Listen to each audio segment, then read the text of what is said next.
बिस्मिल्लाहिर्रहमानिर्रहीम। अस्सलाम वालेकुम। उम्मीद करती हूँ आप सब खैरियत से होंगे। रमज़ान के भी कुछ दिन रह गए हैं और ईद बिल्कुल करीब है। आप सबकी तैयारियां कैसे जा रही हैं? अगर इफ्तार में या ईद दावत पर कुछ डिफरेंट क्रिस्पी सा दिल हो तो क्रिस्पी चीज़ी एग पोटैटो बम ट्राई करें। परफेक्ट फॉर ईद दावत और इफ्तार, सिंपल इंग्रेडिएंट्स के साथ जबरदस्त सा टेस्ट है और एक डिफरेंट रेसिपी है। So welcome back to my channel Arooba magic kitchen. चलिए रेसिपी को स्टार्ट करते हैं। ये मेन इंग्रेडिएंट्स हैं और कुछ ऐसी टिप्स हैं जो मैं साथ साथ आपको बताऊंगी जिससे आपकी इस रेसिपी का टेस्ट एनहांस होगा। अच्छा, इधर कुछ मिसालें हैं जैसा कि 1 टीस्पून दाड़ा मिर्च, 1 teaspoon chicken powder, 1 teaspoon black pepper, 1 teaspoon oregano, 1 teaspoon नमक, 1 टीस्पून अदरक और लहसुन का पेस्ट लें या पाउडर लें, हाफ टीस्पून हल्दी, 1 टीस्पून चाट मसाला और हाफ टीस्पून जीरा, क्योंकि जीरा और आलू का कॉम्बिनेशन थोड़ा अच्छा होता है। और इधर हमने चटनी ली है। 4 आलूओं को मैंने बॉईल कर लिया था। 1 ग्रीन मिर्च है, क्योंकि ग्रीन मिर्च बहुत ज्यादा कड़वी आ रही है तो मैंने 1 लिया। और अगर आपके पास कम कड़वी है जब यूज कर रहे हैं तो आप 2-3 भी यूज कर सकते हैं। और 2 मैंने अंडे लिए हैं,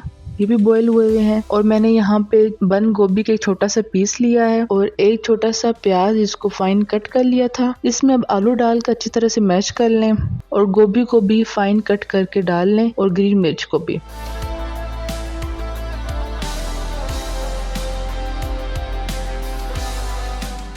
अब 2 टेबलस्पून इसमें ऑयल जाएगा। 1 टेबलस्पून मस्टर्ड सॉस डालकर इसको अच्छी तरह से मिक्स कर लें। अच्छा, अब यहाँ पर अंडा लें और अंडे को 2 हिस्सों में कट कर लें। मैं यहाँ पे बड़े साइज के क्रिस्पी एग पोटैटो बम बना रही हूँ और अगर आप चाहें तो आप एक अंडे से 4 हिस्से कर लें और छोटे छोटे बना लें। बेशक मैंने 2 हिस्से किया, मैं बड़े साइज के बनाऊंगी। अच्छा, अब इसमें जो जर्दी है वो अलग कर लें और इसको इस आलू वाले मिक्सर में डाल के इसको अच्छी तरह से मैश कर लें। आलू में जब ये जर्दी जाएगी तो इसका टेस्ट काफी डिफरेंट हो जाता है और अच्छा टेस्ट आता है। अब चटनी लें, इसमें मायो 2 टेबलस्पून डालकर मिंट मायो रेडी कर लें। और मैंने यहाँ पर मोज़रेला चीज को 4 छोटे छोटे क्यूब्स में मैंने मोज़रेला चीज को कट कर लिया है। अब इसकी कोटिंग रेडी करते हैं। मैंने यहाँ पे 4 टेबलस्पून मैदा लिया है और 2 टेबलस्पून कॉर्नफ्लोर लिया है। और अब इसमें हाफ टीस्पून आप तिक्का मसाला डाल लें और अगर आपको स्पाइसी थोड़ा ज्यादा चाहिए तो आप हाफ टेबलस्पून डाल लें। थोड़ा थोड़ा पानी डाल के इसको अच्छी तरह से आप पेस्ट बना लें, कुछ इस तरह से कि आपके स्पून के ऊपर इसका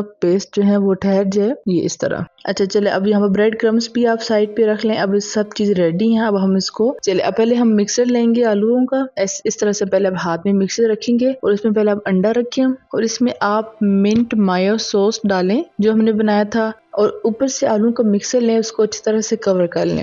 अच्छा, इसको ऊपर से हम अच्छी तरह से कवर करके इसको मैदे में कोट करें अच्छी तरह से और फिर हम इसको क्रम्स में कोट करेंगे और आप इसको अच्छी तरह से एक बॉल की शेप दें और इस तरह से सारे आप रेडी कर लें बाकी भी, और इनको फ्रिज में रख दें 20 मिनट के लिए। फिर हम इसको फ्राई करेंगे। चलिए 20 मिनट्स हो चुके हैं और अब हम इसको मीडियम फ्लेम पर फ्राई करेंगे।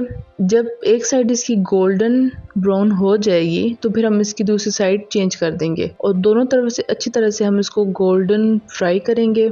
और जब ये इस तरह से गोल्डन फ्राई और क्रिस्पी हो जाए तो हम इसको निकाल लेंगे। क्रिस्पी चीज एग पोटैटो बम्स रेडी हैं। ईद और इफ्तार दोनों के लिए परफेक्ट हैं। अगर आपको मेरी वीडियो पसंद आई हो तो वीडियो को लाइक करें, शेयर करें, चैनल को सब्सक्राइब करना ना भूलें और कमेंट में बताएं कि आपको वीडियो कैसी लगी। मिलते हैं नेक्स्ट वीडियो में, तब तक के लिए अल्लाह हाफिज।